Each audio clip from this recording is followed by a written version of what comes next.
dear guests, invited, and students. I have the immense pleasure and pride to introduce to you today Professor Benjamin Huybrechts, our Francqui professor of social enterprises, who will give his inaugural lecture today.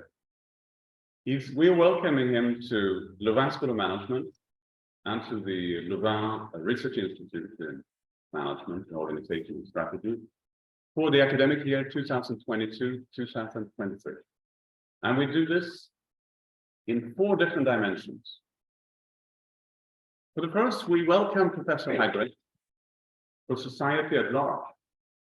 It's a social enterprise, if we define it as some kind of organization that has its primary objective to improve or to have a social, environmental, or societal impact while still maintaining a sustainable revenue stream, is something that has an increasing importance in terms of economics and in terms of organization in Western Europe, in North America, and it will come elsewhere. In the United Kingdom now, there are 165,000 social enterprises employing 2.4 million people and having a turnover that corresponds to the agricultural sector. In France, we count 100,000 social enterprises employing 2 million people. These enterprises are predominantly young. 47% of them are less than 5 years old, but they're dynamic. 44% of them are in growth.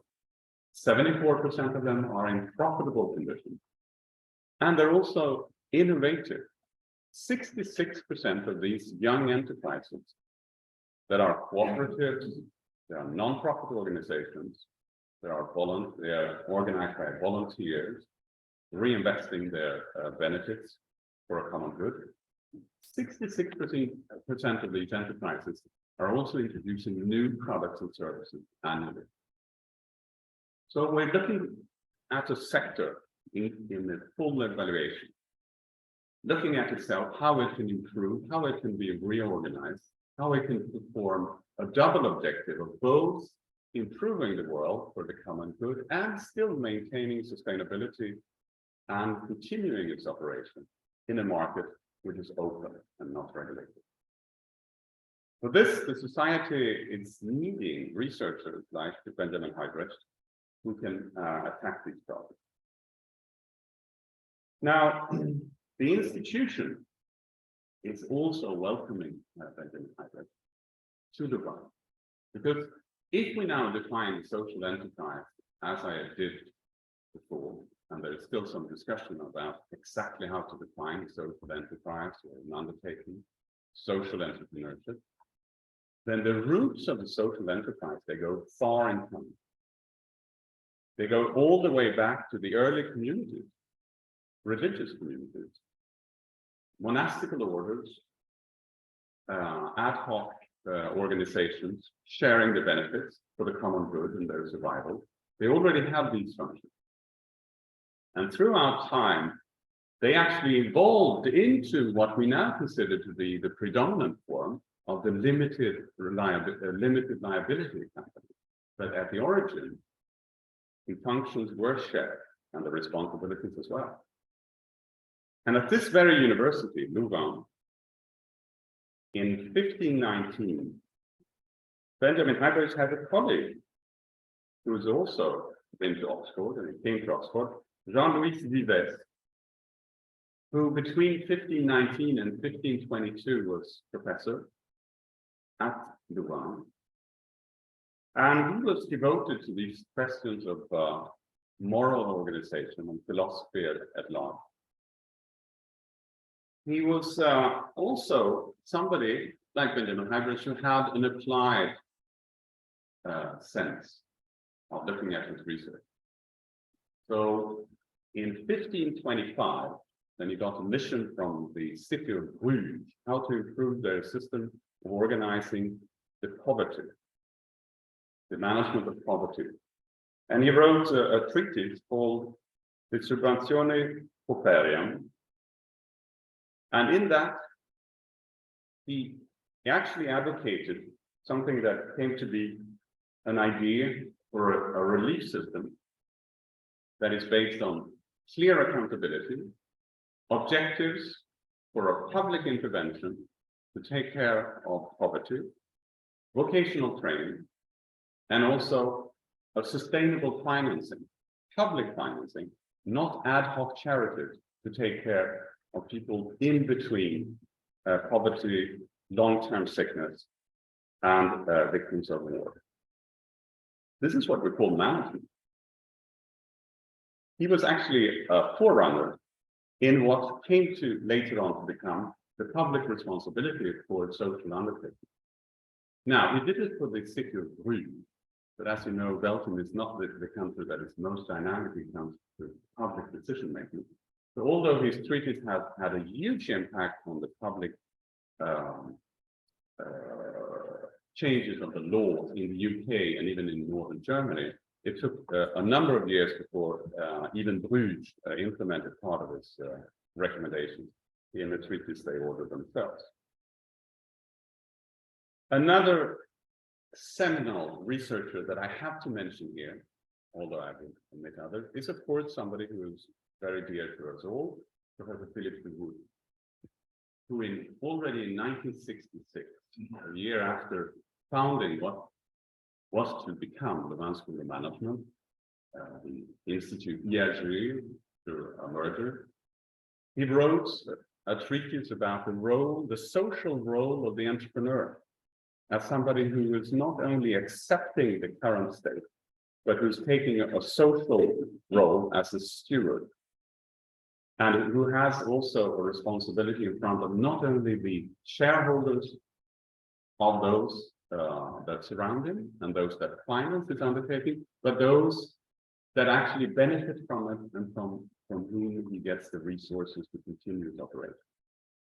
Already these ideas of a larger scope of activity and responsibility, the ethical conviction, as we call it, was something that was in the birthbed of LSM as we know it today. We also welcome Benjamin Huybrechts from the members of the faculty, because as not only a dynamic faculty member with an international career, he's also one of our alumni. So coming originally with a bachelor from ICHEC in 2001, he graduates from what now is LSM in 2003.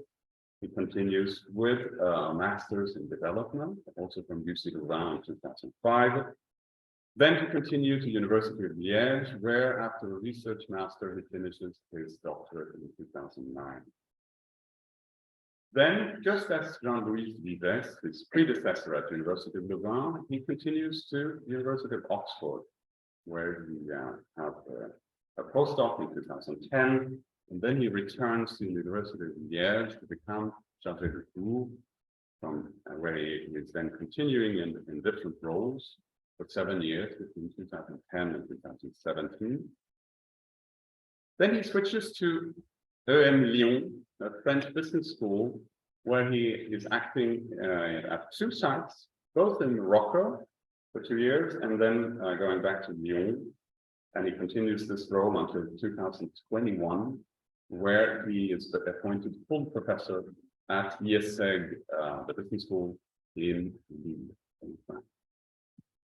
So, as faculty members, we can see here a career that is both varied in terms of country scope, but is also following a path that is linked back to a willingness to really have this impact that all of us are trying to have within the Louvain School of Management as well. And this is driving it. And finally, we welcome Benjamin Huybrechts for our students, because this social enterprise, as I described, that is growing, that is dynamic, it is of course also a primary interest for our students who are interested and curious to find out how they can be at help for these enterprises. They're willing to create, to enter, and to act within these. And they need more information and they need to know more about it. For this purpose, we integrate a series of lectures of Benjamin in the mandatory class for all Master 1 students this year in the seminar of current managerial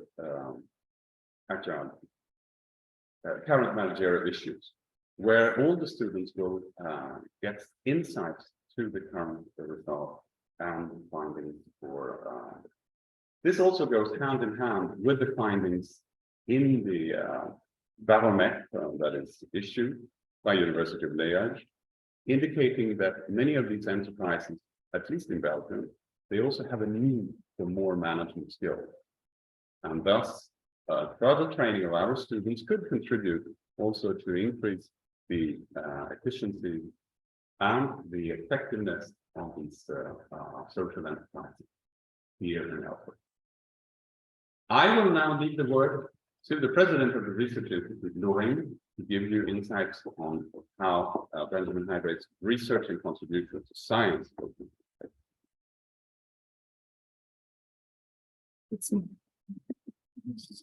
So, good afternoon, everyone. So, first of all, I would like to thank the Louvain School of Management for choosing Professor Benjamin Huybrechts as our chair, Francqui holder. I also want to thank all the members of the faculty and the members of the Research Institute or the Louvain Institute who did contribute to the organization of this event. And of course, I want to thank Professor Benjamin Huybrechts for accepting to become the LSM chair Francqui holder. Professor Benjamin Huybrechts is what I call a role scholar. By role scholar, I mean a person who has a high intellectual ability and produce ideas that stand apart from others. A role scholar cannot remain focused on one single discipline, contending that knowledge of multiple disciplines is necessary to put each into context and to inform the development of each. A role scholar is persistent in his or her quest for developing knowledge, with unconditional integrity and intellectual honesty. A role scholar also has convictions and stands alone to support them. Professor Benjamin Huybrechts has all the traits, skills, and conviction of a role scholar.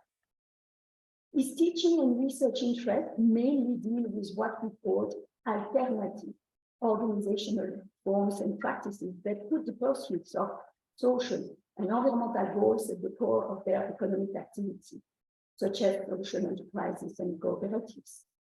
For instance, in cooperatives, the ownership structure, the democratic governance processes, and the fact that they pursue both social and economic objectives distinguish them from the traditional hierarchical models where profit maximization for distribution to shareholders remains the priority. Professor Huybrechts has contributed to empirical and conceptual papers published in top peer-reviewed journals. He has published an impressive number of book chapters and has presented his work in key international conferences. But he has also contributed to newspaper articles, published vulgarization papers, and some famous carte blanche. This shows to what extent Professor Huybrechts is willing to contribute to his academic field, but also, and more importantly, to the real world in which we are living. In Resisting the Tide, the role of ideology in sustaining alternative organizing to the self-managed cooperative, a paper published with Aurélie Sautins, one of his PhD students, they examine how organizational ideology can be collectively mobilized to sustain an alternative organizational form in a hostile environment. Based on an ethnographic study of the self-management Venezuelan cooperative, they bring insight about the challenges of sustaining alternative organizational forms. In a paper entitled Understanding the Diverse Scaling Strategies of Social Enterprises as Hybrid Organization, co-authored with Professor Bowens, Professor Dufresne, he shed light on the diversity of scaling strategies in social enterprises and emphasizes the importance of their organizational mission. This paper documents how different types of missions shape how hybrid organizations grow and scale from organizational growth under the impulse of mutual interest and towards social and environmental focus in the context of general interest orientation that purposefully limits business growth. Finally, just to quote a few of his papers in Resisting Colonization, Workers' Cooperative Conceptualization and Behavior in an Habermasian Perspective, co-authored with Professor Huybrechts, Professor Rochely, and Professor Nelson, they contribute to understanding the role and position of worker cooperatives in society, providing a socio-political explanation of their existence, as well as conceptual tools to imagine and implement economic democracy practices, including flat hierarchies, collective ownership, and participation of all workers in decision-making. Professor Huybrechts thus analyzes alternative forms of organization and their relationship with society from an integrated perspective by bringing together insights from different disciplines such as economy, management, of course, but also sociology and political science. His research focuses us to reinvestigate the assumption that underlie socio-economic systems, the elements that connect us globally, and the axioms that legitimize business conduct. As a whole scholar, Professor Huybrechts encourages us to empower our students, our colleagues, our researchers, to overcome the status quo. He contributed to create new visions and paradigms to make the world a better place. He invited us to think differently, tackle problems in new ways, and develop innovative responses. It is a call for boldness and imagination to try to reach the system changes that are required. But these are not mere words. While the Professor Huybrechts preaches for fundamental changes in our educational and socioeconomic system, for collective ownership, democracy, and participation of all actors in decision-making, Benjamin puts all this into practice in his private life as a dedicated husband and father of 3 kids, living in a grouped housing self-managed by several families with a sustainable vision of the habitats. Let me conclude this talk by quoting an extract in French from the Carte Blanche to which Professor Huybrechts contributed, together with Professor Mertens and Claire in the room, and Professor Hudon, and also Professor Huybrechts on last September 17. Oui, on peut construire des contre-pouvoirs au monopole. Oui, on peut internaliser les externalités dans un modèle d'affaires. Oui, on peut rendre les entreprises démocratiques et en faire de véritables communautés d'intérêt pour toutes les parties prenantes.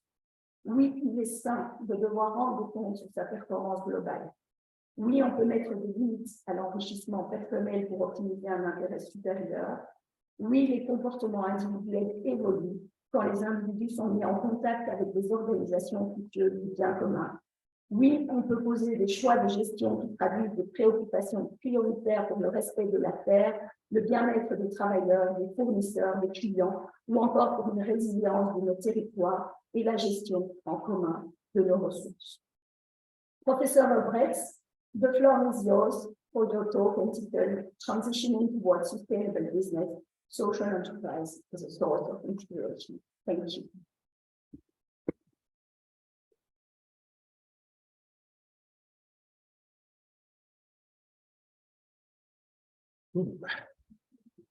Thank you so much for these nice words of introduction. I'm very honored to be there, to have been appointed as the Francqui Chair Professor for this year. I'm also very pleased to see so many faces, colleagues, students, members of the academic community, also some friends and family members, all of whom are not necessarily very fluent in English, so I will try not to speak too fast, and I've put some elements in French in my slides as well. And I also want to say hello to some of my colleagues in Lille who are following the conference online, and the conference is recorded. So for those of you who want to have a second view, if some things are not clear, don't hesitate to, we'll circulate the link afterwards. So indeed, this conference is titled transitioning towards sustainable business, which is a bit the new orientations that I'm discussing with my colleagues every day, every week in LEAD, where we have teaching around sustainability, how to work with students to make businesses more sustainable. But then my area of research, my area of expertise is around social enterprise. And I really want to organize this dialogue between these specific types of organizations and broader trends, broader evolution that we witness and that we try to favor in the business world.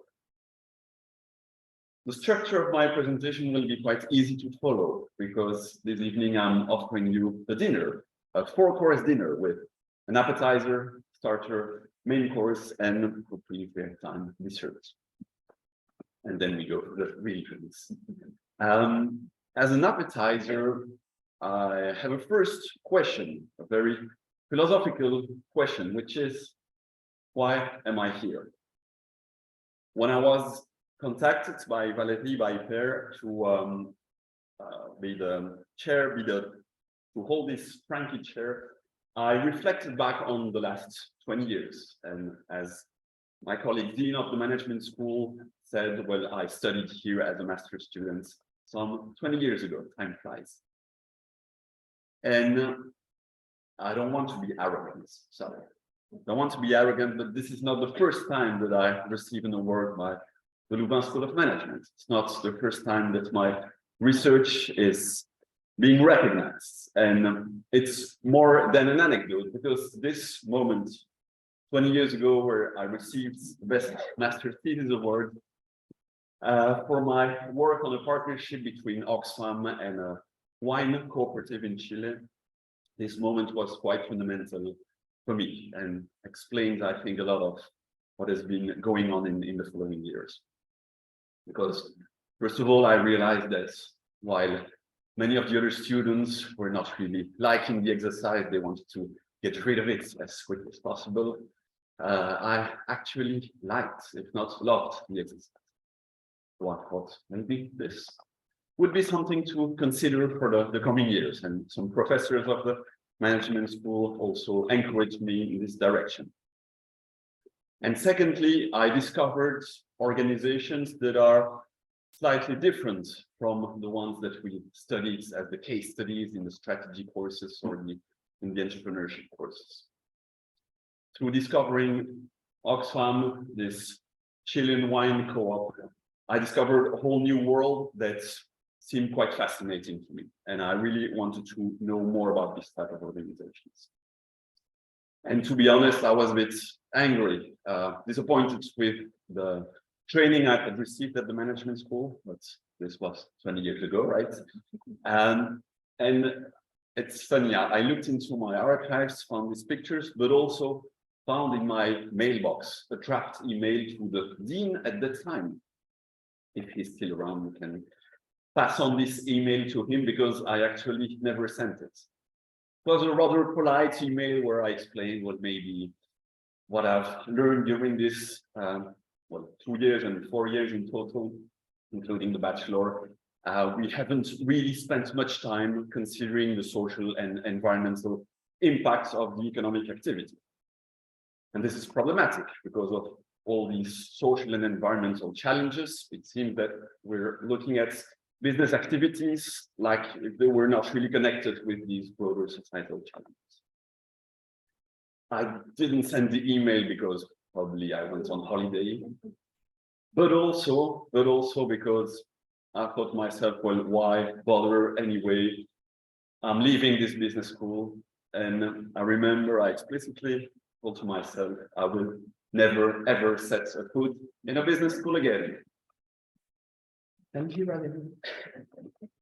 20 years later, not close to leaving, actually. I've never left the business school.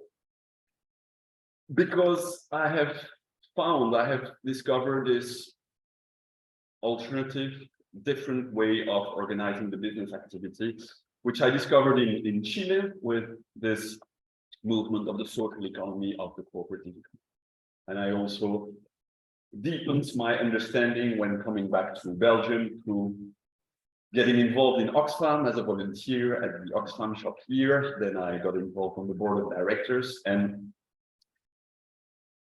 I realized that it was possible to combine a common question that I had as a researcher, but also as a citizen. And well, there are two questions actually. First, is it possible? Can businesses, maybe some of them, really put social and environmental purposes, not just as a side effect of their economic activity, but really at the core of their economic activity, at the core of their business model? And if so, does that make a difference? Can they contribute to something bigger? Or are they just niche organizations that are just experimenting some stuff on their side?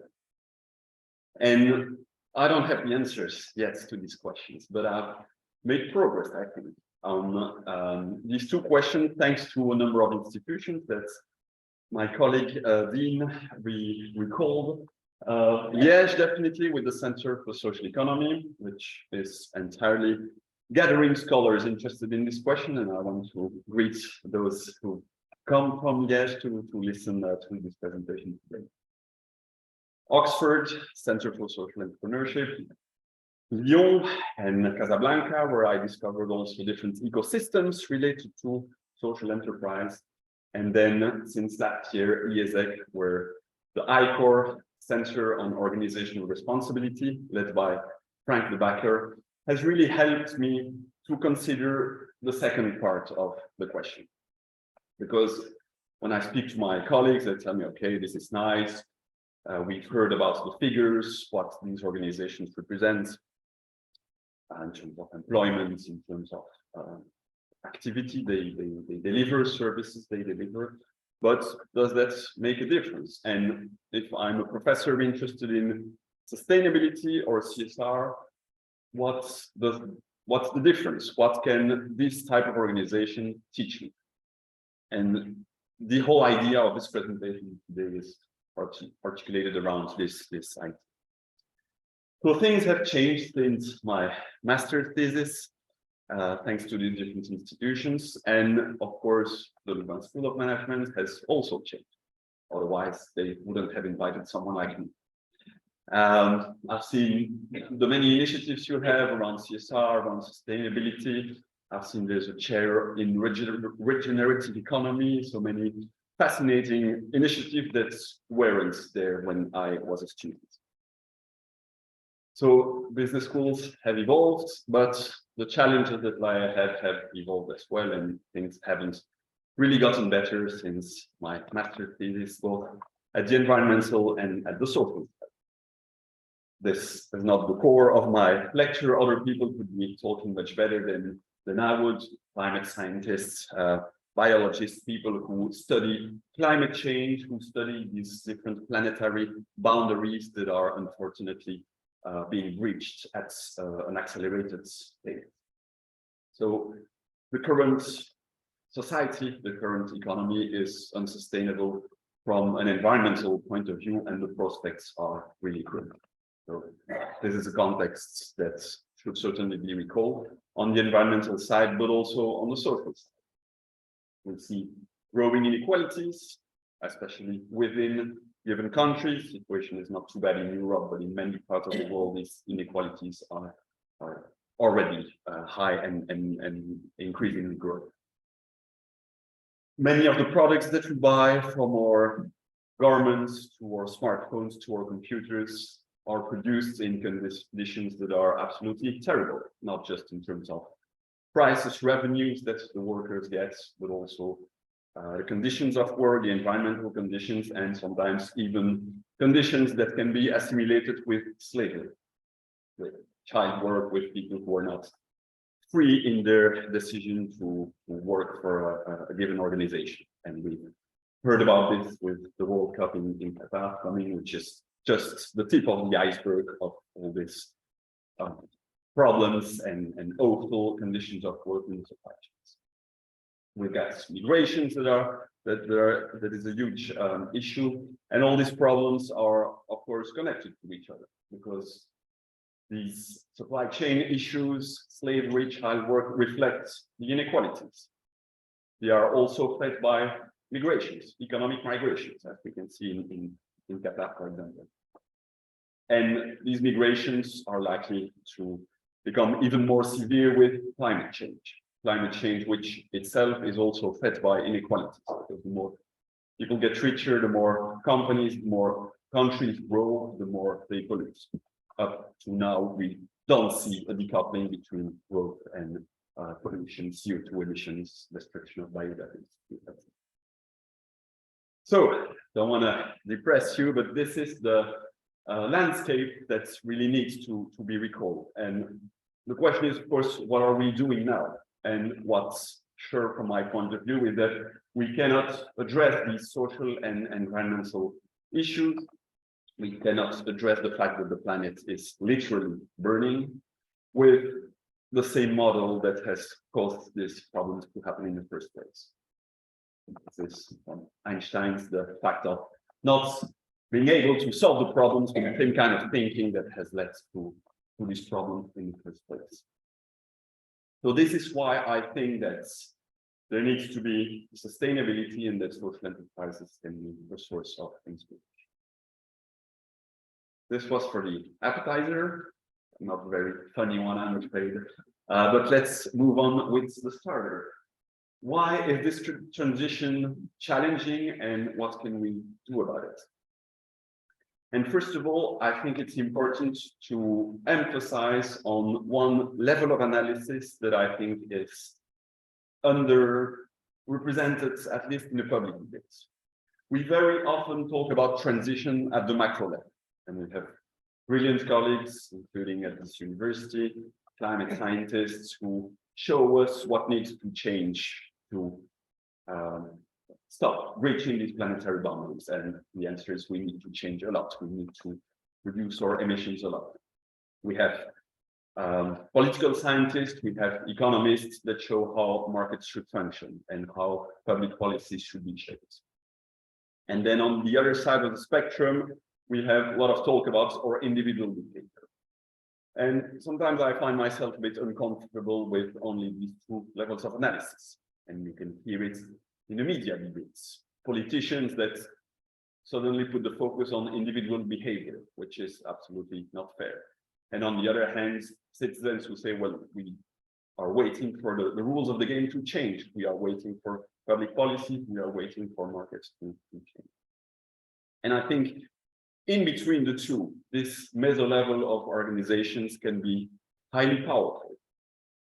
Because at the micro level, individuals, well, they don't have much power to change things. At the macro level, there's some rigidity and these things need time to change. So at the meso level, I think we can combine this dynamics with also a collective endeavor where we don't just rely on the goodwill of a few citizens, but we organize collectively a response to a set of societal challenges. And so the question is, where are we now? Le verre à moitié vide ou à moitié plein? And we have this discussion with some colleagues at BSX, some of whom are very optimistic and other ones much less. At the bright side, we can underline many things that are going on in the business world and that need to be recognized. Many companies who are committing to net zero strategies, although these strategies are often a bit far away, 2040, 2050, and these are only commitments. Many initiatives around the circular economy, around fashion, around electronic devices, how to avoid waste, how to break away from the linear model that is putting a lot of constraints on raw materials, on limited resources. The rise of sustainability finance, that some colleagues are much more expert than I am to comment. Sustainability reporting, kind of things that you study and teach at the management school here. So these things are, of course, all relevant, and we can get excited about some news stories. For example, what you certainly heard, we discussed a lot with students and colleagues, Patagonia, owner of Patagonia, giving away all his shares to an environmental association and a family trust. But the shares the profits go entirely to fighting climate change. We can also be optimistic when we look at certain certifications, certain movements like B Corp, which is trying to gather companies and come with a rather demanding certification in terms of governance, social impacts, and environmental impact as well. We can also be optimistic when we look at new views on what's the role of the firm. There have been some debates, some discussions among CEOs, also together with international circles, around how to revisit the purpose of the corporation. For example, American CEOs gathered in the Business Roundtable have redefined the purpose of the company in a way that is quite different from at least what I was taught as a business school student. So this focus on short-term value for shareholders, on profit maximization for shareholders, at least in the discourse, many people agree that this should be changing, that companies should be accountable to a broader set of stakeholders, that they should engage fairly and ethically with their suppliers, that they should re-examine their relationship with community, or that they should not focus on short-term, but rather long-term value for shareholders. These are all interesting things that are going on and that we include in our teaching at IESEG and elsewhere. But there's another side of the coin, which we also have to acknowledge and which we have to mention, the dark side of corporate sustainability. Typically greenwashing, fair washing, social washing, fact of having discourses that are disconnected from the practices of businesses, or that are somehow the forests that hide the tree. It's nice to sponsor the next COP in Egypt, but if you're still one of the biggest plastic polluters on Earth, one of the biggest emitters of CO2, and having issues with the access to water, not to name any company, it might be problematic because there's no alignment between your discourse and your actions. Also because maybe these actions only represent a very limited amount of your total actions. If you're a bank and you're investing in sustainable investments, that's great, but what's the proportion of these sustainable investments? And does it really make sense to have them if at the same time you're continuing to finance fossil fuels? These are things that we discuss with the students who have to scrutinize the sustainability practices of companies. And first, when they come back from the first exercise, looking at the website of companies, they say, but these companies are perfect. They're doing so much great stuff. And then we dig a little bit, try to teach them to become more critical, not to demolish everything, but to see, well, what is the other side of the coin. For example, tax evasion. Okay, how much money do you spend on your sustainability actions, and how can you compare this with the money that's maybe going under the radar of the taxes? Because especially if you're multinational, you have access to this kind of thing. Another limitation of these sustainability plans is that some of them tend to be very focused on one single dimension of sustainability. And now all the companies know that they have to do something about CO2 emissions. And this is really nice, but that's just one part of the problem. And this was a graph that circulated on social media. You maybe saw this one analyzing the different sustainability plans of corporations and looking where is their focus. Nearly all of them, a vast majority, had quite clear plans in terms of CO2 emissions, but much less had plans regarding biodiversity and other issues related to these planetary boundaries that are being breached. Okay, so having a narrow focus on what sustainability challenges are, and also sometimes having a narrow focus on what is the solution. maybe that's the responsibility of business schools. Maybe we've been teaching managers to come with simple, magical solutions to new trends that will help solve markets challenges. Maybe this thinking is being translated to the sustainability. And so typically we see so many solutions that are just articulated around technology. We know technology can be useful, but it's only one part of the solution, as our friend here in Don't Look Up reminds us, for those who've seen the movie. It's of course a stereotype, but it's showing our tendency to have a narrow view of the problems and a narrow view of the solutions. And of course, this is not specific to companies, it's specific to everyone, to citizens, to governments. But I think companies often fail to acknowledge the complexity of these issues and the required changes, the required transformation they need to undertake in order to deal with these challenges. And then finally, there may also be sometimes some resistance within the company. Shareholders are increasingly paying attention to social and environmental challenges, but sometimes they are not ready to follow ambitious transformations, as we've seen recently with the case of Danone, where there was a little bit of, if not to say more, quite some pushback from shareholders saying, okay, your sustainability plan is nice, but we're not performing as well as we could or as well as some of our competitors are doing. So we would ask another CEO to maybe come back to business as usual. Okay, so these are the perils of transforming businesses towards sustainability.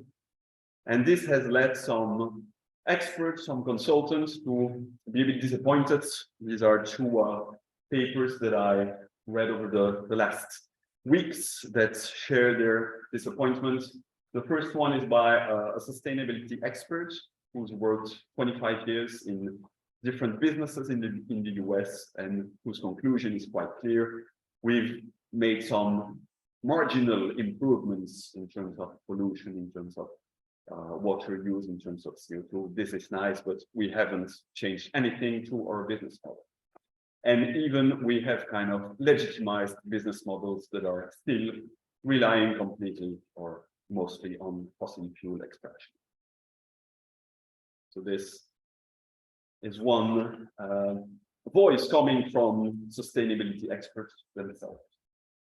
Another voice is someone who commented on the Patagonia case and who said, well, this is really nice, but maybe it's just the tree that hides the forest. So we shouldn't be too enthusiastic because I don't see many other companies, many other founders giving away their shares and giving away their profits to fund climate change.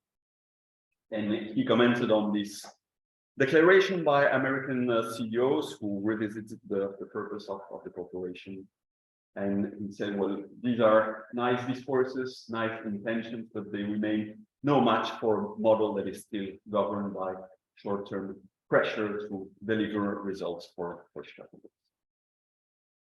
And I think both sides of the coin are right to a certain extent. So there are things that have been done, that are being done every day and that need to be recognized, but on the other hand, we also need to recognize that this is far from sufficient. And even Mintzberg, who is not the activist, the Pope of organization theory, for those who don't know him, tweeted a few days ago, let's admit that shareholder value is just creep. So two sides of the coin, and this call to move from symptoms to the root causes, to maybe not remain focused on why companies engage in greenwashing or why they have this specific sets of practices, but try to really look at what are the root causes. This pressure, for example, to deliver short-term results. And I've identified 6 dimensions, not me alone, but building on other colleagues' work, trying to summarize what are these obstacles to business sustainability. First of all, still too often there's a disconnection between the business activity and social environmental concerns. So you may find very relevant initiatives, but they are not always or not always sufficiently related to the core business. So if I take again the example of the bank, okay, you could have some sustainable investments. This is related to the core business, but if you have all your fleet of cars that are going electric, if you insulate your headquarters, these are nice initiatives, but what are you doing with your investment funds? So this is the whole question also of externalities, negative externalities that are caused by business activities.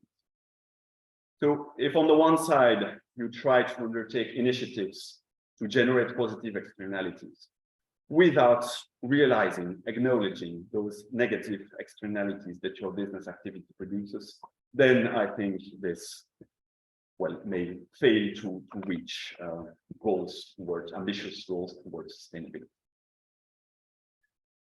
Profit maximization, we can ask ourselves the question, is it all right to have it as an end in itself, or shouldn't it be a means to win it? Shareholder control. The case of Patagonia shows that companies don't necessarily need to be owned by their investors. You can have different owners, we recall the case of co-ops. And if shareholders bring their investments to the company, which is absolutely legitimate, is it normal that they retain the decision-making power? So should decision-making power be connected with the number of shares that you have? Then appetite for growth, because we know that growth is a problem at the system level. We know that there are limits to growth that will happen one way or another, in a soft way or in the hard way. So how do we translate this to the business level? I hear many debates about economic growth, post-growth, degrowth, and economists are helping us a lot to see more clearly at the system level. But what are we doing at the business level? Obviously, we cannot have businesses that continue growing forever in a system that itself tries to reduce its impact, and we know that growth is by definition related to negative impacts on the environment. Competitive pressures, they can be a great engine for innovation. They can be a great engine towards sustainability, but they can also put a lot of pressure on costs, and they can also put pressure that become obstacles towards ambitious sustainability plans. And then finally, we heard it again a few days ago, I don't remember which industry, but there's always, or often at least, this reluctance of constraining regulation. This preference for self-regulation, which may have value, but we know that at some point, public policies, governments have an important role to play, and this may be an obstacle to business sustainability to be so reluctant for constraining regulation. Of course, this is only one side of the coin, okay? So we know that it doesn't summarize what happens, but these elements summarize obstacles to sustainability, and my view and other people's view is that if we don't work on these root causes, well, we won't be able to move forward. And in order to work on these root causes, we need sources of inspiration.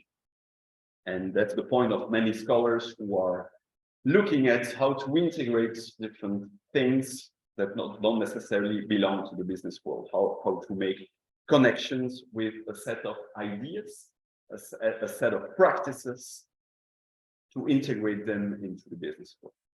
And I liked the mention of my colleague a few centuries ago, and also the mention of monastic communities, because this is an example of a source of inspiration that might be relevant for businesses to tackle sustainability challenges. So I just cite some of them that to me sound quite obvious before digging into our main course this evening, which is social enterprise. So for example, we have colleagues, including at this university, working on the idea of democracy. How to take inspiration from how our political system works. we live in democracies where there's the one person, one vote rule. So you're no longer asked how much you earn or what are your capital assets before being allowed to vote in the elections. We have a bicameral system with different spaces through which laws can be voted. The system is totally different in businesses, but why not take inspiration from what happens in the political system? There's the work by Isabel Ferraras and others around this idea of democratizing work, democratizing the economic activity. We mentioned spirituality. Many scholars look at how spirituality can inspire business. Why is that? Because many of these root causes that we can identify are related somehow to a focus on productivity, focus on extracting resources from nature that are not necessarily in line with what spirituality teaches us. So how to take inspiration from different trends, spiritual trends, to reconceptualize our relationship with nature. Feminism, how to take inspiration from feminist values, because also this drive for competition, for short-term value, extracting resources, instrumentalizing nature, can be associated somehow with very masculine values. So how can we draw inspiration from the literature in feminism? It's certainly not my area of expertise, but I think there are many interesting ideas to take there.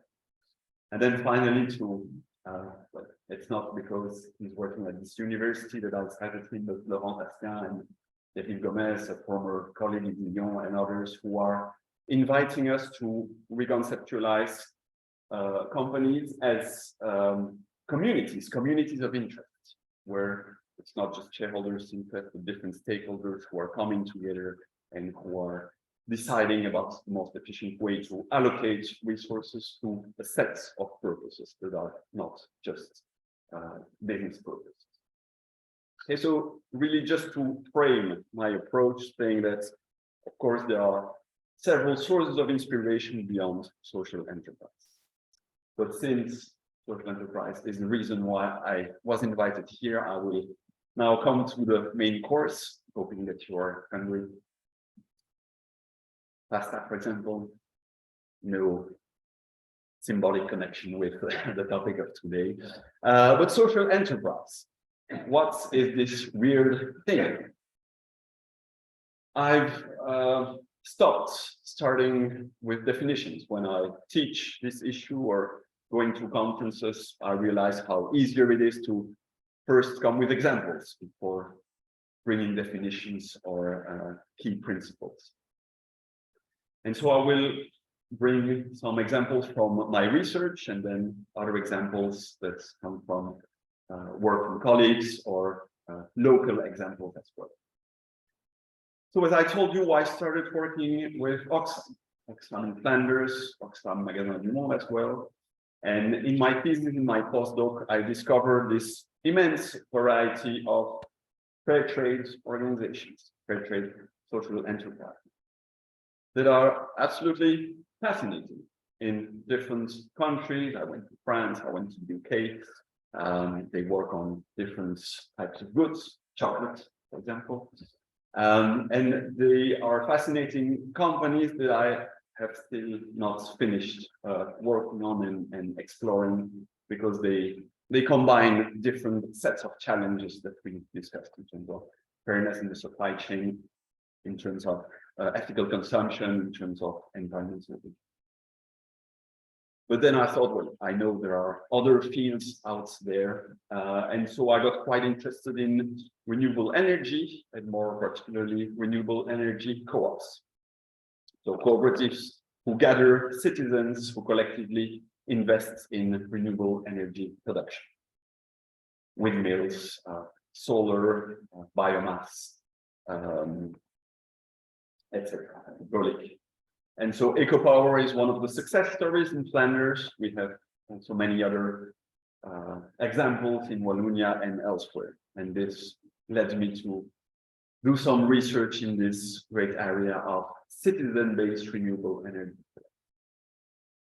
And then, well, when I became a professor, I also had this nice opportunity to work together with other people and not having to, well, go and collect all the data myself, because time constraints. If we want to be whole researchers, teaching, doing research, also serving the society, it's challenging to combine everything all together. And so I had a chance to rely on great colleagues. One of them is UCLouvain, as was mentioned, with her work in Venezuela. Another colleague, Virginie, in the room, who made me discover the whole world of culture, creative work, where we have a nice example of social enterprise, which is SMART. SMART working to secure the trajectories, secure the social rights of all these workers that fall a bit in between traditional categories because they are not employed workers and they are not traditional independent workers. So this was, again, a fascinating area of interest. And SMART turned to a user-owned co-ops a few years ago, and still quite some work to do on this. And then with a colleague in Lyon, I worked on a co-working space called La Riche, which is one of the first co-working spaces in France. It was created 15 years ago. Now there are co-working spaces everywhere. But this is a very pioneering example of a co-working space and incubation program for social entrepreneurs. So this is just my research, and then if we look at the bigger picture, we see so many examples. It was quite difficult for me to make a choice, a selection, but I try to, as I do with the students, combine some very local cases. Kedal, which has headquarters here, co-ops, food co-ops at the production or the consumption side in Brussels, Huybrechts that has the work with a B2B delivery, accomplishing the last mile in Brussels. Many other local examples, and then some more global examples that students often know or have heard of, like Fairphone, like Ecosia, like The Big Issue, selling these newspapers that are written and that are sold by homeless people. So there are a variety of organizations that deal with a variety of challenges. Sustainable production, sustainable consumption, ethical finance, Grameen Bank, pioneer of microfinance, that has had a lot of inspiration in many countries. It's Microstat, for example, in Belgium, the whole area of ethical finance, we can speak about UCLouvain, of course, and then all those companies that work on specific target groups that are excluded from the job market because they are homeless people or because they've been unemployed for quite some time and it's difficult for them to find their way back into the regular economy. People with a handicap, with also huge challenges. So how can you serve these groups that are excluded from classical mainstream companies? And how can you not just support them, but do it in a way that makes sense from a business point of view? So this is what you mentioned in the introduction, how to find this balance between your business activity on one side and your social and environmental purposes on the other. So there's a whole diversity of sectors, of legal forms. I've worked much on co-ops. There are non-profits, there are all these social businesses, social ventures that are developing quite fast, and then a diversity of missions that are often combined. And then only I come to the definitions. And well, I am not necessarily happy that our vice rector here, Mark Nissens, who worked quite a lot on social enterprise definitions, she had to leave, unfortunately. But I think she would have agreed with her own definition of social enterprise being not-for-profit private organizations, so not necessarily non-profits, but not for-profit, meaning that their main aim is not to maximize profit for the shareholders, but that nevertheless provide goods and services with a sustainable business model with an explicit aim to serve the community. An academic definition public policy definition by the European Commission. So organizations whose main objectives is to have a social impact rather than to make a profit for their owners. And then what I always recall to students is, well, of course, all businesses have a positive social and impact through their employment, through what they bring to the regions in which they operate. So of course, here, when we speak of social impact, we look at what is going specifically beyond the traditional gains and traditional benefits of a market. Still with me, that's the main course. So these organizations, I don't want to convey the message that they are perfect, that they are going to solve all the challenges that society is facing. But I think they can be sources of inspiration because they are sites of innovation and sites of experimentation, precisely because they sit somehow in between two chairs. And in some countries, in Belgium especially, we have this sometimes narrow vision. We know what a business is. A business is making money, and we know what a non-profit is. We know what an NGO does. They are doing charity. And so these organizations are sitting a bit in between, taking potentially the best of the two worlds. But this also brings challenges that are not easy to face. They can easily switch to one or the other side.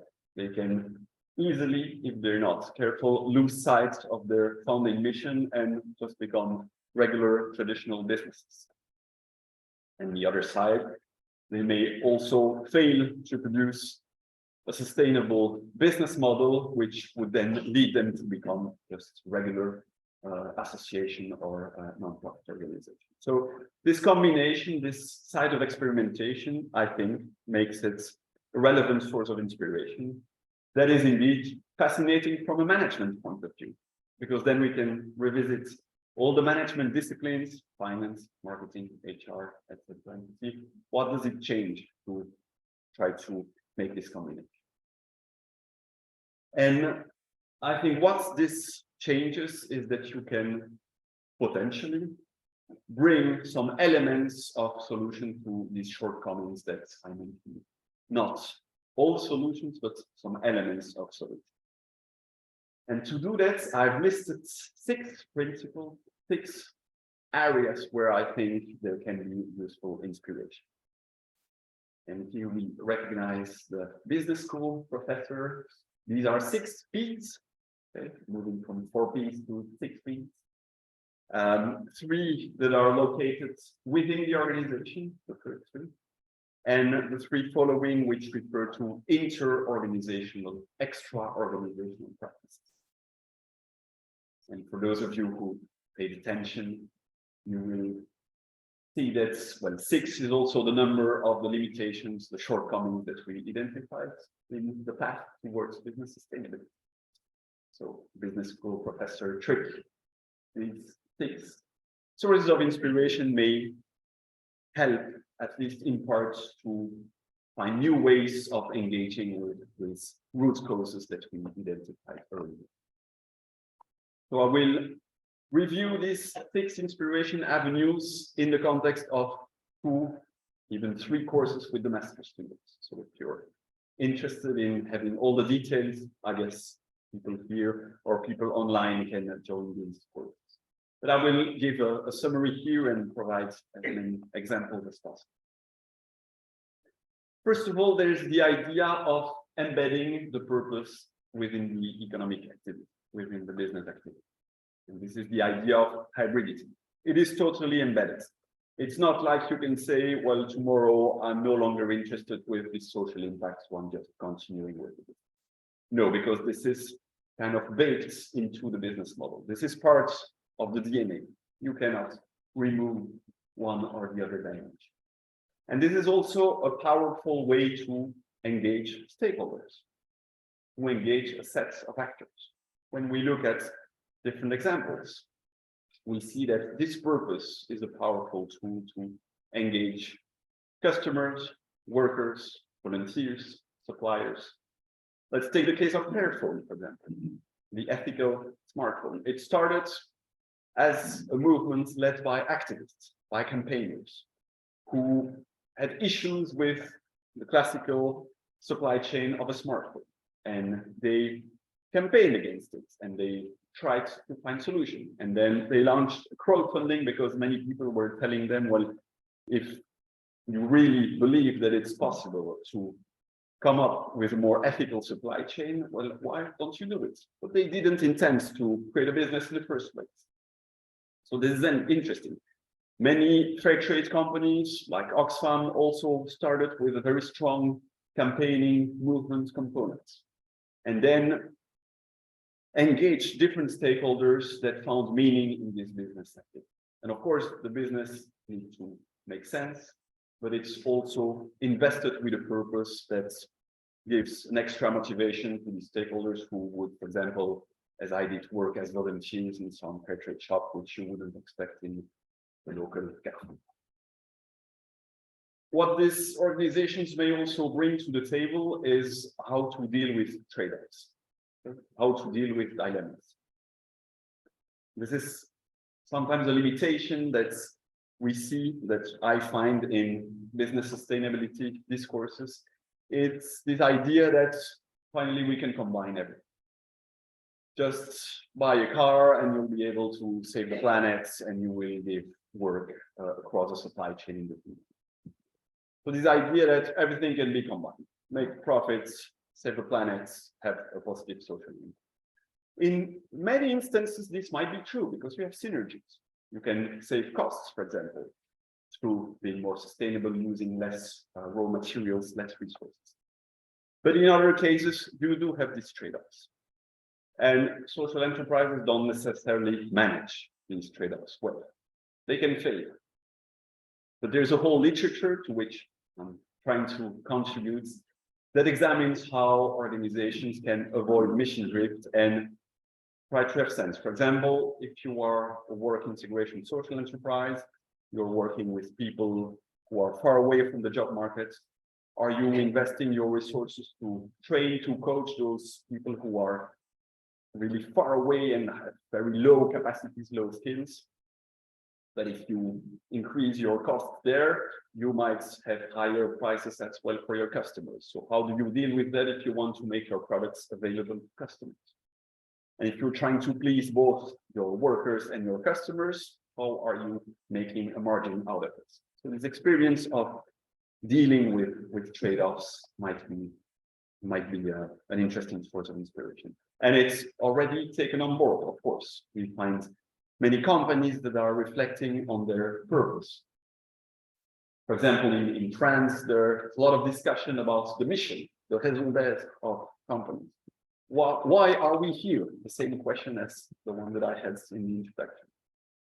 We are here, okay, if we just say we are here to make profits, maybe that's a bit narrow as a vision. We are here to serve customers, yes, but also how do we contribute to this broader societal challenge? There's a public scheme for those companies who get recognized as entreprises à mission. There are private schemes as well, as the B Corp experience showed. And this is just one example of a well-known ice cream brand that lists different purposes and that details what they hear with social mission, what is or different mission. And with these certifications, they manage to go beyond just discourse. They embed this within their practices, within their business model, because otherwise it's only greenwashing or fairwashing. So it's nice to reflect on the purpose, but then how do you embed it within the business model of the organization? Secondly, what are you doing with profits? And sometimes we hear things are not totally right about social enterprises. Social enterprises can make profits as much as they want. There's no restriction on making profits. What is restricted, however, is the distribution to investors. So how can we try to leverage the profitability of the business model in order to fund social or environmental missions? Either explicitly, because our business model is very profitable, like with Patagonia, for example, and then we just give away our profits to support these causes. Or how do we do that implicitly? Because we purposefully increase our costs. As I observed with fair trade social enterprises, we decide to pay suppliers a higher price. We decide to pay our workers a higher. Or we decide to lower our revenues because we want our products to be accessible. We want, for example, credits as a bank to be accessible for people with low incomes. Okay, so either explicit or implicit profit distribution, which we can see in the business world. The Patagonia case is a good example. My colleagues at CSEG also like the example of Novo Nordisk, which is a pharmaceutical company developing treatments for people who get diabetes. And they give away quite substantial part of their profit to a foundation in order to fund research against diabetes. So how can we think of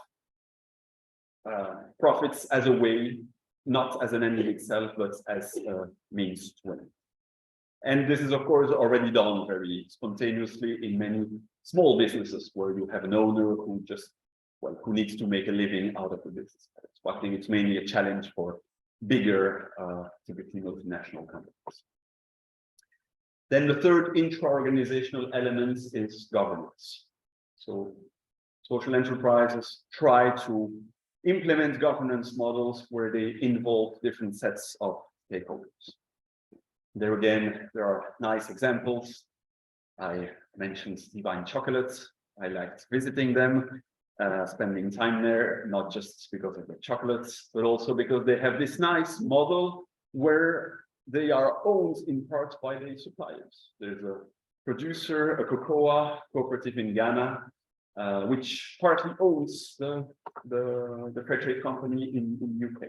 They also have representation of the customers, of the workers. So they have this way of involving different stakeholders, not just asking for their advice, but including them in the ownership of the company, which is not always possible. You may have constraints and there are different ways of involving stakeholders, but this idea of trying to go as near, as close as possible to the one person, one vote principle is a way that empowers stakeholders, whatever the quantity of shares that they can buy or the quantity of their economic contribution to the business purpose. Okay. So this is another potential contribution, this idea of involving stakeholder, well, you can tell me all businesses involving stakeholder, but considering involving them in the ownership or into mechanisms that go beyond just stakeholder involvement. And we see this happening already. We see a lot of work with horizontal decision-making scheme within companies. All the liberated companies, for example, all these initiatives that rethink hierarchical relationships that involve employees, where even strategic decision-making is taken by employees. How can we extend this to other stakeholders?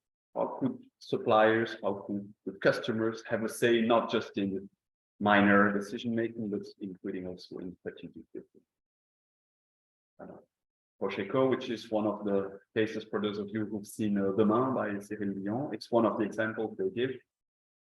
And I had a brilliant student who did her master thesis there, really showing how they apply this idea of horizontality and try to reach out to local stakeholders and not just their employees.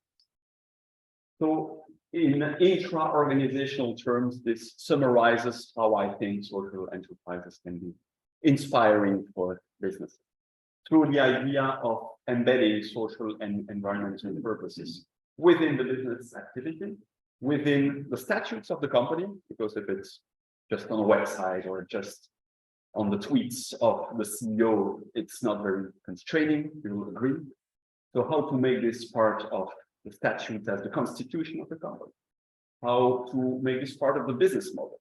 And with students, I'm sure you're doing it as well in Louvain, we revisit the traditional business model, putting the mission, putting the purpose at the core. See what does it change to our business how to align profit distribution with this purpose orientation in order to reduce pressure on costs and revenues.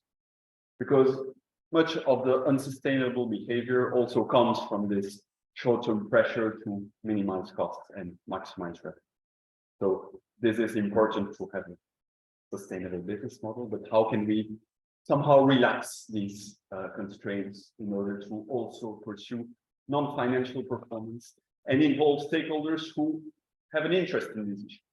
Of course, if you're my General Assembly and your only concern is how to maximize your shareholder value, then I will probably be fired quite quickly. So how to revisit the ownership, the shareholdership, educating, empowering investors who, and there are an increasing number of them, who value, supports non-financial performance.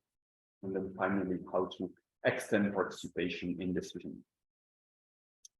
So these are the three intra-organizational features, and now I have three inter-organizational features. I will go a bit more quickly on them. One of them was already mentioned by Valérie Swan, is the research that we did with Thomas Bouwens and Frédéric Dufay on growth strategies and how this imperative of organizational growth can be replaced with a focus on how to scale the impact, which doesn't forbid organizational growth, but put the focus to maximizing impact. And what we studied with the renewable energy co-ops in Flanders is interesting because EcoPower, as the pioneering co-op, they grew quite quickly because they were pioneers, because they got very extensive production capacities in renewable energy. And so they decided to supply electricity. And so many customers got interested. This is also happening now in Wallonia and in other parts of Europe with the rising energy prices. So customers got interested and the organization grew very big. And the other co-ops, instead of doing exactly the same, trying to compete on electricity supply, trying to grow as quickly as possible to get some market share, they specialized in niches that had relevance in terms of social and environmental impact. And this was something that was collectively discussed by the co-ops. They said from the beginning, okay, we are Francqui, we are Louvain, we are letting you as EcoPower grow in terms of revenue, in terms of customers, and we are going to focus on something else. So Francqui, they focused on new renewable energy technologies that would be more environmental friendly, how to innovate in the environmental. And Louvain, what they did was to look at new ways to make energy accessible to low-income households. So it was an implicit discussion, negotiation on how to structure our action together, how to structure our field together in order to maximize impact. I think this might be relevant, and we wrote a piece in the conversation with Frédéric Dufay and Thomas Bouwens on this very issue. How to rethink, reconceptualize business growth, exploring other avenues than organizational growth. Secondly, how to work collaboratively. When I speak of this to people not working on the issue, they tell me, well, of course, all these organizations are not just working together. There is competition. And yes, of course, there is competition, even sometimes a lot, for customers, for funding, for media attention. But through structures, meta-organizational structures, federations, networks, organized at the field level, there's the possibility to organize this competition or this co-petition in a harmonious way, as I explained with the renewable energy project. We witness it. I also had the pleasure of sitting on the board of the Belgian Fair Trade Federation. Some colleagues worked on the circular economy sort of enterprises. And recently, a doctoral student in Liège defended her doctoral thesis on Francqui, which is a collective of local food, short supply chain foods cooperatives. And she really showed this idea of how to come together with different organizations to manage the rules of the game. So for example, if you're working on local foods, well, it makes sense to be focused on a given territory, not to grow and say, now we're going to conquer Wallonia or the world and squeeze out all these other co-ops, of course. But also how to think about our practices in order to maximize our environmental impact, certainly in these three cases, but also our social impact. Okay, so how can we learn from these collaborative experiences that are not always successful? There's also a lot of experimentation, but I think there's so much to learn from these partnership mindsets. And then finally, advocacy. Advocacy, how to influence public policies, how to influence companies, how to influence citizens. Because if you develop innovative responses to a set of vital issues. Op de diepvriesdeur. Warteplekken. Ja, van de toeting van gisteren. It's of Ik course denk aan het interesting. kleine tafeltje. Ik heb Simon gevraagd om een toetje te verzorgen. Ben je ook in de Reviews groep myself. van Maarten geweest? Nee, toch? Nee.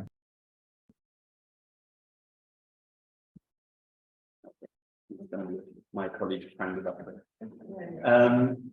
So how can these innovative responses be diffused throughout society, through what we call institutional work? And this was one of the papers I developed with Helen Hogue in UK on the work of the European network of renewable energy co-ops to have an influence, a small subtle influence on the regulation by the European Commission, in order to legitimize this idea of citizen-owned renewable energy. It wasn't easy, it took quite some time, and it's far from perfect, but they really joined their forces to have an influence at the policy level. Of course, businesses have these networks, and there's this idea of course, having impact together, but, and I put some examples of those cases that I see, for example, in my LinkedIn feeds of many networks, CEO networks or business networks focused on sustainability. They are already implementing this idea of how to think about our collective impact, how to build better rules of the game in order to avoid just competition where companies will eat each other, and how to pursue joint advocacy that is not just focused on your immediate interests, on the policy that will favor your sector or your type of organization. Because if we want to tackle these challenges, we need regulation that's maybe constraining even for these organizations trying to be more sustainable. Okay, so these is a summary of the 6 elements in intra and inter-organizational practices. I hesitated in terms of what verb to use. Businesses can, businesses might, businesses should. And I kept can and should because I think that reflects the dual hats that we have as engaged scholars. On the one side, showing that it's possible, showing that businesses can do it because they already do it. Not only social enterprises, but also these very committed, sustainable businesses whose numbers are growing. So businesses can do that, it makes sense, even from a very managerial point of view. But from a citizen-based perspective, as a citizen, I also think businesses should go in that direction. So that was the main course. Are you still hungry for the dessert? Yeah, excellent. So my research is again based on an archive. On the very first paper that I published together with Virginie Offlet and Sibylle Mertens, it was more than 15 years ago. It was published in French, and it answers the question of how can inspiration take place, how to organize this dialogue between social enterprises and for-profit companies. And in this paper, and also in other work that I did with many colleagues, we identified 3 avenues, 3 ways in which this interaction, this inspiration could potentially take place. 3 C's, sorry, business school professor deformation, contestation, contagion, and collaboration. And first of all, contestation, it's not necessarily the one that is most advocated or that is maybe the most politically correct, but I think it's important. This ability of social enterprises and the social movements in which they are embedded to contest unsustainable practices, to criticize those things that are going wrong, that are greenwashing or fairwashing, that are practices that respond just to a business as usual input. And I mentioned different cases like Fairphone, like Oxfam, that have grown out of social movements and that remain quite connected with those underlying movements. And I think this connection is important to avoid the so-called mission drift and to make sure that this contestation function remains important. Because otherwise, social enterprises risk becoming just market players with maybe some more sustainable added value. But this function of pointing out what is going on, not with a moralizing purpose, but with the purpose of saying, well, hey, there's an alternative. Don't listen to the Tina, to the Margaret Thatcher. There is no alternative. There is no alternative, and you can embrace it. The second function is contagion. How can social enterprises, at the moment where they are sufficiently numerous in a given sector, at the moment where they do have this critical mass, where they unveil a given demand. For example, some customers accept to pay a higher price for a product that has been produced in under ethical conditions. Some customers don't want to buy fruits that come from the other side of the world. They want local, organic fruit from local farmers. Some financiers, some funders are interested to having investing policies that really have a strong societal impact. So these ideas don't come from nowhere. These ideas are very often made visible, made salient by social enterprises who show that it's possible to serve this demand in a way that makes sense from a business point of view. So there's this pioneering role through which social enterprises may make some markets appearing, like fair trade market, like the impact investing markets, like the ethical smartphone markets, and afterwards this can push companies, corporations to address these demands and to copy, to mimic some of the practices.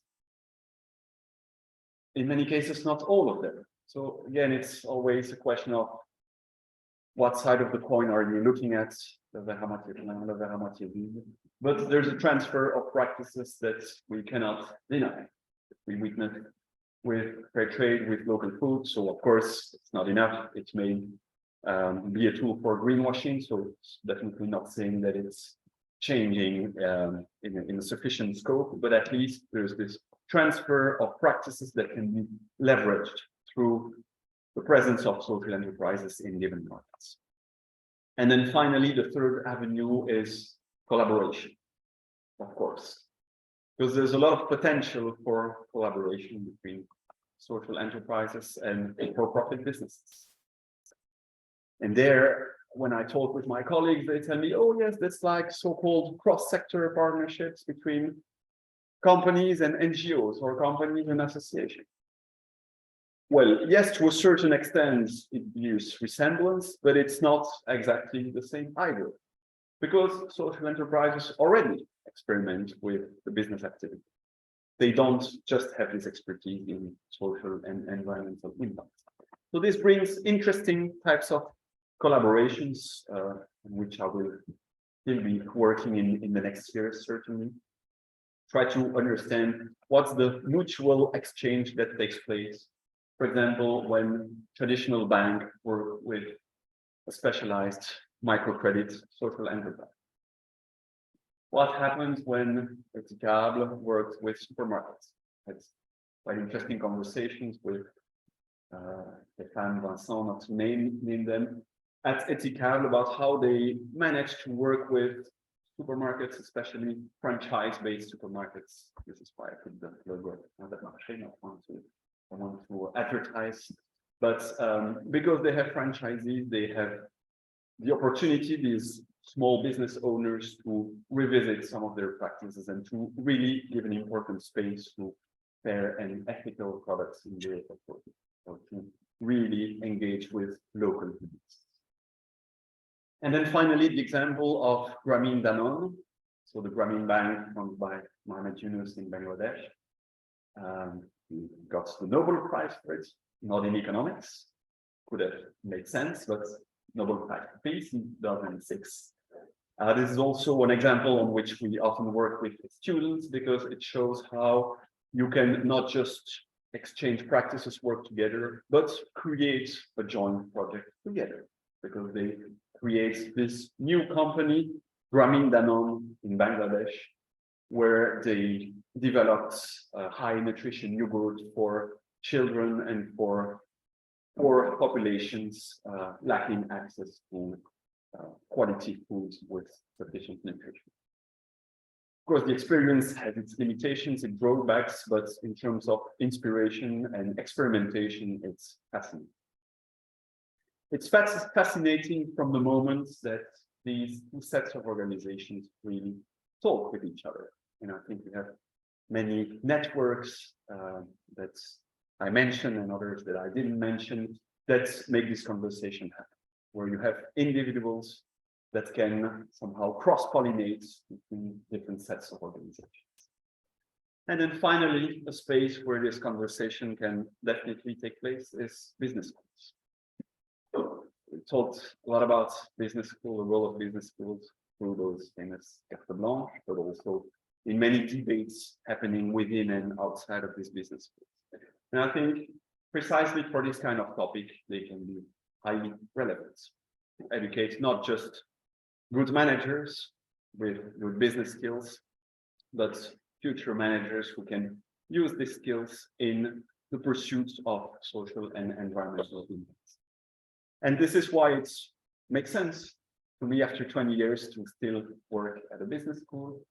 I cited all those that I had the pleasure to be a part of in Liège, in Lyon, elsewhere. And here at IESEC, we have many productive conversations on how can we not just do some interesting research, but how can we also push the business school to become more ambitious, to look at the next steps in terms of the sustainability transition. For example, sustainable development is probably outdated. Okay? It's old-fashioned. We've already conceptualized it, and it doesn't mean much in terms of ambition towards a real transformation of business models. So what are the next concepts? Is it degrowth? Is it post-growth? Is it ecological economics? How to conceptualize this transition? How to invite people who can inspire us in order to discover new approaches to transition at the business level, but also at the other levels of analysis, at the system level, and of course also at the individual level. How can we then transmit this to students? How can we create cohorts of students, future managers who will take these concerns on board? And not just in programs or courses that are focused on social enterprise or on the sustainability transition, but potentially in all the courses. I think that's the next challenge, as our colleague Marie Pidon mentioned in a recent interview. Ideally, we shouldn't have specific classes, or we can keep them because we have some professors who are not too bad at teaching them. But what we should really do is revisit all the classical business courses, the classical business disciplines, and see how they can teach stuff that is directly useful for this sustainability transition. And this is why I'm not close to resigning. This is why I think it has value to stay involved in a business school. And this is why it has also a lot of symbolic value for me to be the Francqui Chair Professor for the Louvain School of Management this year. So I would like to thank all the people who made this possible. Particular thanks to Père and Valérie. I think we can applaud you. This was really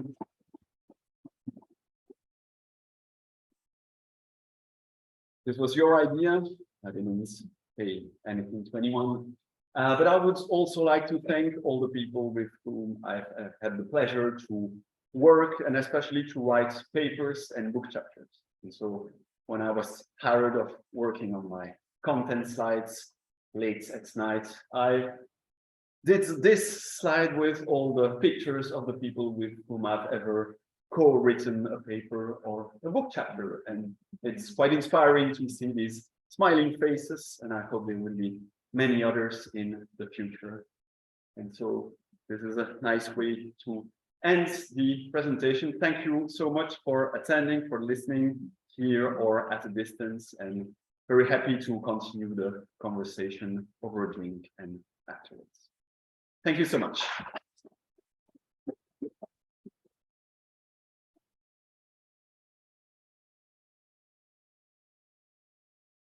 So thank you very much to our Francqui Professor Benjamin Huybrechts. And